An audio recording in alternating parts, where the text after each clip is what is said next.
রান্নাঘরের পাশে একটি পার্টিশন করা হয়েছে। রান্নাঘর থেকে গার্ড ওয়াল পাশে, তো রান্নাঘর গার্ড ওয়াল, তো নিচে আপনার টু রেখের জায়গা করা, তো ওপরটা আপনার জালি দেওয়া হয়েছে, জালি দিয়ে স্পট লাইট, জায়গাটা সুন্দর লাগছে। এই হচ্ছে এই রান্নাঘর। ডাইনিং স্পেসে ঢোকার মধ্যেই রান্নাঘরটা।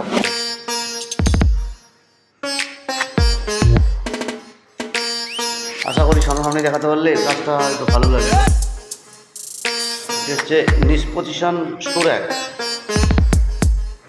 উপর পজিশন শোপিস রাখার জায়গা। এই সব জায়গাগুলো শোপিস থাকছে।